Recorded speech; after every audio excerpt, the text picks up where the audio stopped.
ਸ਼੍ਰੀ ਗੁਰੂ ਤੇਗ ਬਹਾਦਰ ਜੀ ਸਿੱਖਾਂ ਦੇ 9ਵੇਂ ਗੁਰੂ ਸਨ। ਆਪ 6ਵੇਂ ਗੁਰੂ ਹਰਗੋਬਿੰਦ ਸਾਹਿਬ ਜੀ ਦੇ ਸਭ ਤੋਂ ਛੋਟੇ ਸਪੁੱਤਰ ਅਤੇ 5ਵੇਂ ਗੁਰੂ ਸ਼੍ਰੀ ਗੁਰੂ ਅਰਜਨ ਦੇਵ ਜੀ ਦੇ ਪੋਤਰੇ ਸਨ। ਆਪ ਜੀ ਦਾ ਜਨਮ 1621 ਈਸਵੀ ਦੇ ਵਿੱਚ ਅੰਮ੍ਰਿਤਸਰ ਵਿਖੇ ਮਾਤਾ ਨਾਨਕੀ ਜੀ ਦੀ ਕੁੱਖੋਂ ਹੋਇਆ। ਆਪ ਜੀ ਦੀ ਇੱਕ ਭੈਣ ਅਤੇ 4 ਭਰਾ ਸਨ। ਆਪ ਜੀ ਦਾ ਬਚਪਨ ਬੜੇ ਉਸਾਰੂ ਵਾਤਾਵਰਣ ਵਿੱਚ ਬੀਤਿਆ। ਆਪ ਜੀ ਨੇ ਬਾਬਾ ਬੁੱਢਾ ਜੀ ਪਾਸੋਂ ਘੋੜਸਵਾਰੀ ਅਤੇ ਸ਼ਸਤਰ ਵਿੱਦਿਆ ਹਾਸਲ ਕੀਤੀ। ਇਸ ਤੋਂ ਇਲਾਵਾ ਭਾਈ ਗੁਰਦਾਸ ਜੀ ਕੋਲੋਂ ਆਪ ਜੀ ਨੇ ਕਈ ਭਾਸ਼ਾਵਾਂ ਦਾ ਤੇ ਗ੍ਰੰਥਾਂ ਦਾ ਅਧਿਐਨ ਕੀਤਾ। ਆਪ ਜੀ ਬੜੇ ਬਹਾਦਰ, ਨਿਡਰ ਅਤੇ ਵਿੱਦਿਆ ਪ੍ਰੇਮੀ ਦੇ ਨਾਲ ਕੋਮਲ ਸੁਭਾਅ ਵਾਲੇ, ਦਿਆਲੂ ਤੇ ਇਕਾਂਤ ਪਸੰਦ ਸਨ। ਆਪ ਜੀ ਦਾ ਵਿਆਹ ਲਾਲ ਚੰਦ ਦੀ ਸਪੁੱਤਰੀ ਬੀਬੀ ਗੁਜਰੀ ਜੀ ਨਾਲ ਹੋਇਆ। ਆਪ ਜੀ ਦੀ ਇਕਲੌਤੀ ਸੰਤਾਨ ਬਾਲ ਗੋਬਿੰਦ ਰਾਏ ਸੀ, ਜੋ ਆਪ ਜੀ ਦੀ ਸ਼ਹੀਦੀ ਤੋਂ ਬਾਅਦ ਸਿੱਖਾਂ ਦੇ 10ਵੇਂ ਗੁਰੂ ਗੁਰੂ ਗੋਬਿੰਦ ਸਿੰਘ ਜੀ ਬਣੇ। ਗੁਰੂ ਤੇਗ ਬਹਾਦਰ ਜੀ ਬੜੇ ਸ਼ਾਂਤ ਸੁਭਾਅ ਦੇ ਮਾਲਕ ਸਨ। ਕਹਿੰਦੇ ਹਨ, ਆਪ ਦਾ ਪਹਿਲਾ ਨਾਂ ਤਿਆਗਮਲ ਸੀ। ਆਪ ਬਹਾਦਰ ਵੀ ਬਹੁਤ ਸਨ।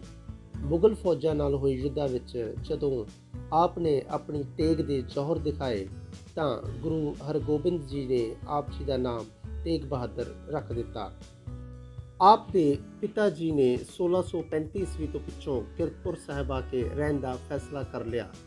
ਆਪ ਵੀ 1644 ਈਸਵੀ ਤੱਕ ਕੀਰਤਪੁਰ ਸਾਹਿਬ ਵਿੱਚ ਹੀ ਰਹੇ। ਤਦ ਆਪਣੇ ਪਿਤਾ ਦੇ ਜੋਤੀ ਜੋਤ ਸਮਾਉਣ ਤੋਂ ਪਿੱਛੋਂ ਆਪਣੇ ਮਾਤਾ ਜੀ ਅਤੇ ਸੂ ਪਤਨੀ ਦੇ ਨਾਲ ਆਪਣੇ ਨਾਨਕੇ ਬਾਬੇ ਬਕਾਲੇ ਚਲੇ ਗਏ। ਉੱਥੇ ਆਪ ਨੇ ਲਗਭਗ 20 ਸਾਲ ਤੱਕ ਨਾਮ ਸਿਮਰਨ ਅਤੇ ਭਜਨ ਬੰਦਗੀ ਕਰਦੇ ਰਹੇ। 8ਵੇਂ ਗੁਰੂ ਸ਼੍ਰੀ ਹਰਿਕ੍ਰਿਸ਼ਨ ਜੀ ਦੇ ਜੋਤੀ ਜੋਤ ਸਮਾਉਣ ਤੋਂ ਪਹਿਲਾਂ ਗੁਰੂ ਜੀ ਨੇ ਦਿੱਲੀ ਵਿਖੇ ਸੰਗਤਾਂ ਨੂੰ ਇਸ਼ਾਰਾ ਕਰ ਦਿੱਤਾ ਸੀ ਕਿ ਅਗਲੇ ਗੁਰੂ ਬਾਬਾ ਬਕਾਲਾ ਜੀ ਤੋਂ ਹੋਣਗੇ। ਇਸ ਬਾਰੇ ਕਈ ਸਾਖੀਆਂ ਹਨ ਕਿ ਕਿਵੇਂ ਬਕਾਲੇ ਵਿਖੇ ਗੁਰੂ ਤੇਗ ਬਹਾਦਰ ਜੀ ਤੱਕ ਸੰਗਤਾਂ ਪੁੱਜੀਆਂ। ਉੱਥੇ ਹਰ ਕੋਈ ਆਪਣੇ ਆਪ ਨੂੰ ਗੁਰੂ ਸਦਾਉਣ ਲੱਗਾ।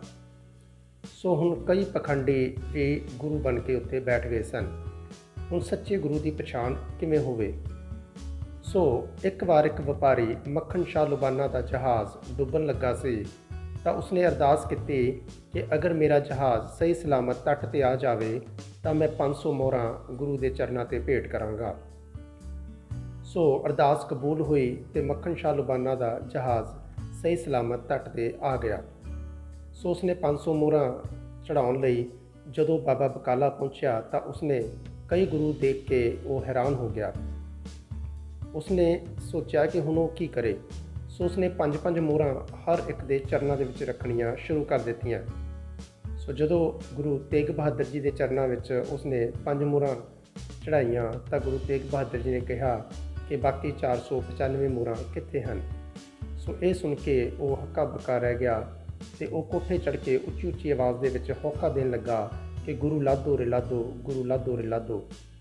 ਭਾਵ ਸੱਚੇ ਗੁਰੂ ਦੀ ਪਛਾਣ ਹੋ ਚੁੱਕੀ ਸੀ। ਉਸ ਤੋਂ ਬਾਅਦ ਸ਼੍ਰੀ ਗੁਰੂ ਤੇਗ ਬਹਾਦਰ ਜੀ ਸਿੱਖਾਂ ਦੇ 9ਵੇਂ ਗੁਰੂ ਬਣੇ। ਗੁਰੂ ਤੇਗ ਬਹਾਦਰ ਜੀ ਨੇ ਅਨੰਦਪੁਰ ਸਾਹਿਬ ਦੀ ਸਥਾਪਨਾ ਕੀਤੀ।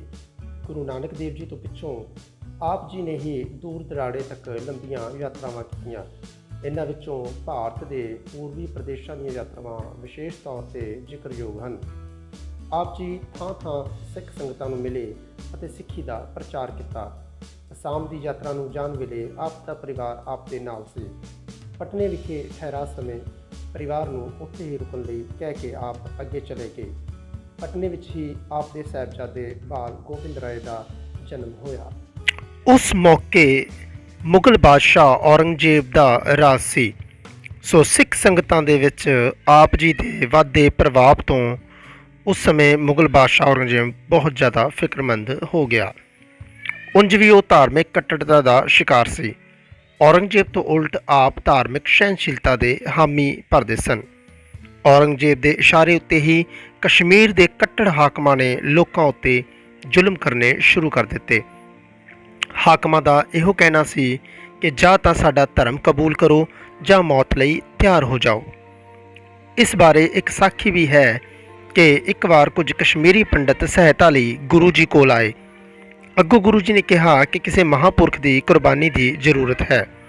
ਦੱਸਿਆ ਜਾਂਦਾ ਹੈ ਕਿ ਬਾਲ ਗੋਬਿੰਦ ਰਾਏ ਨੇ ਕਿਹਾ ਕਿ ਆਪ ਜੀ ਤੋਂ ਵੱਡਾ ਹੋਰ ਮਹਾਂਪੁਰਖ ਕੌਣ ਹੋ ਸਕਦਾ ਹੈ।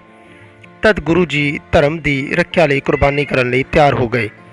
ਉਹਨਾਂ ਨੇ ਪੰਡਤਾਂ ਨੂੰ ਵਾਪਸ ਜਾਣ ਲਈ ਕਿਹਾ ਤਾਂ ਜੋ ਹਾਕਮਾਂ ਨੂੰ ਇਹ ਸੰਦੇਸ਼ ਪਹੁੰਚਾ ਦੇਣ ਕਿ ਪਹਿਲਾਂ ਗੁਰੂ ਤੇਗ ਬਹਾਦਰ ਨੂੰ ਧਰਮ ਬਦਲੀ ਦੇ ਲਈ ਰਾਜੀ ਕਰ ਲੈਣ।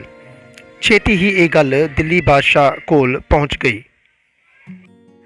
ਸੋ ਅਗਲੇ 1.5-2 ਮਹੀਨਿਆਂ ਵਿੱਚ ਗੁਰੂ ਜੀ ਮਹਾਨ ਕੁਰਬਾਨੀ ਲਈ ਤਿਆਰ ਹੋ ਗਏ।